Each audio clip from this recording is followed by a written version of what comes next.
Sonja Marinković škole. Jako mi se sviđala vaša ideja. Pročitao sam knjigu Neobična tinejdžerka. Eto, saznao sam dosta o njoj. Kakvi su vaši prvi utisci nakon čitanja? Utisci su jako pozitivni. Dopalo mi se njen stav, optimizam, sve ono što sam video i čuo. Ali ovo vaše prvo učešće u živoj biblioteci? Da li ste Jeste, nekada... prvi put. Prvo čitanje? I čitanje i priključujem za ovu ideju i sve. Sviđa mi se tako.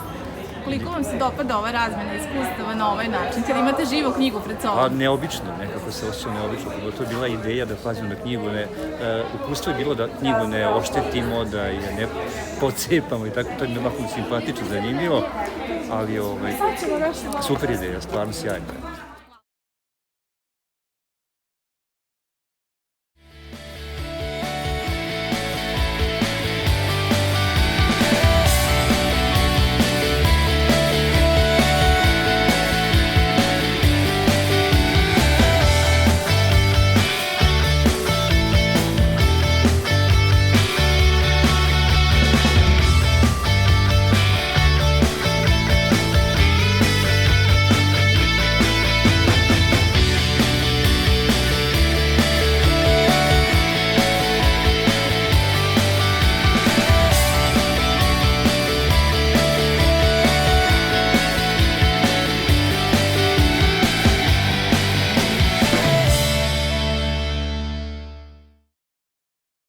Koju ste knjigu čitali?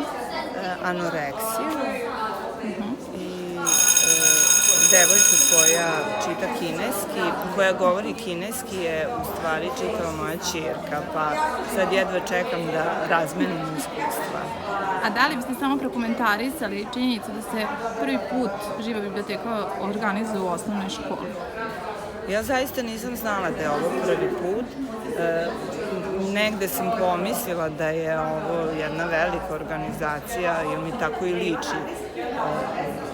Sve ovo je zaista dobro organizovano i mislim, prosto, eto, kažem, nadam se da će se ponoviti. Svaka čast što ste preuzeli na sebe ovako veliku odgovornost i želimo se dalje.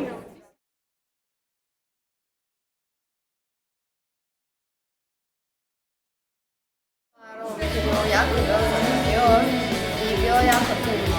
Bilo je jako tužno. Si naučila nešto? Da. Šta si naučila? Pa da ne treba da ocenjam ljude po njihovom izgledu, nego po tome kakvi su oni izgledu.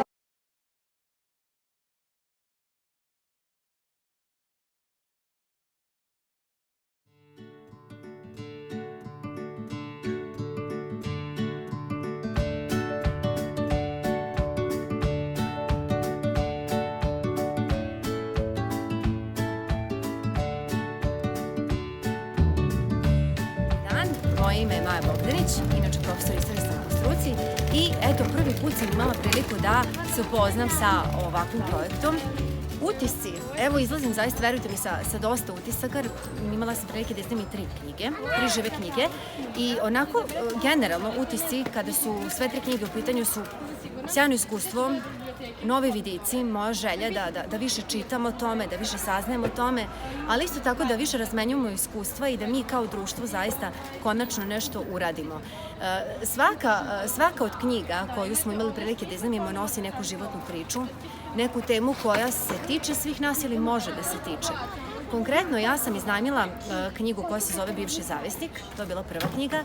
Druga knjiga nosi naziv Pravnik po struci, čini mi se muzičar u duši, jedna interesantna životna priča čoveka koji ima zapravo 2 profesije. I treća knjiga, koja je možda i najjači utisak ostavila na mene, jeste Ivana, majka deteta sa autizmom. Ja zaista ovim putem pozivam sve kolege, i ne samo kolege, sve nas koji radimo sa decom, imamo prilike da radimo sa decom, da ih naučimo nečemu, da zajedno dođemo, da saznamo nešto novo i da to iskustvo nadopunjujemo, saznanje proširimo. Mislim da zajednički možemo da uradimo mnogo i da napravimo ovaj svet boljim. Iznajmite živu knjigu, budite učesnik u projektu Živa biblioteka, izaći ćete kao možda, ako ne potpuno nova osoba, ali sigurno bolje. Hvala.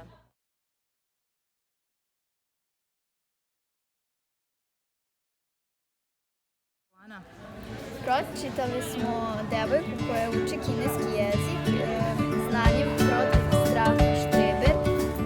umetnik po struci, muzičar u duši i anoreksije, težine, lepote. Da li ste prvi put čitale Sada žive knjige? Da, a bilo je veoma zanimljivo i poučno i zabavno.